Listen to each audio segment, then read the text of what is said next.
दोस्तों, एक गरीब मनुष्य ने देवता से वर प्राप्त करने हेतु तपस्या की। देवता संतुष्ट होकर बोले, तुम ये पासा ले लो। इस पासे को जिन किन्हीं 3 कामनाओं से 3 बार फेंकोगे, वे तीनों पूरी हो जाएगी। वह बड़ा खुश हुआ और घर जाकर अपनी पत्नी के साथ विचार किया कि क्या वर मांगना चाहिए। पत्नी ने कहा, धन दौलत मांगो। किंतु पति ने कहा कि हम दोनों की नाक चपटी है, उसे देखकर लोग बड़ी हंसी उड़ाते हैं। अंत में प्रथम बार पासा फेंककर सुंदर नाक की प्रार्थना करनी चाहिए। किंतु पत्नी इस विचार से खुश नहीं थी।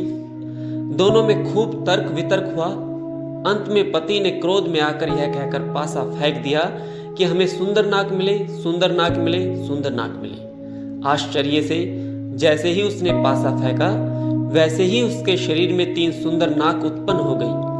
तब उसने महसूस किया कि यह तो विपत्ति आ पड़ी।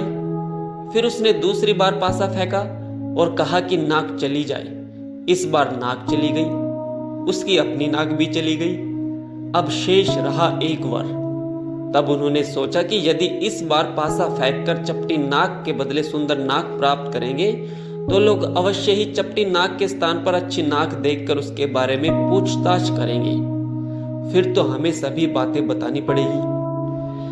तब वे हमें मूर्ख समझकर हमारी और भी हंसी उड़ाएंगे और कहेंगे कि ये लोग 3 वरों को प्राप्त करके भी अपनी अवस्था में उन्नति नहीं कर सके। यह सोचकर उन्होंने पासा फेंककर अपनी पुरानी चपटी नाक ही मांग ली। दोस्तों, ठीक ही कहा जाता है कि समझ बूझ कर काम न करने वाले लोग अवसरों को अपने हाथ से यूं ही गवा देते हैं। जो व्यक्ति हाथ में आए अवसरों को इस तरह गवा देता है, वह जीवन भर पछताता है। दोस्तों, इसी प्रकार आप कोई भी काम पहले समझ बूझ कर करें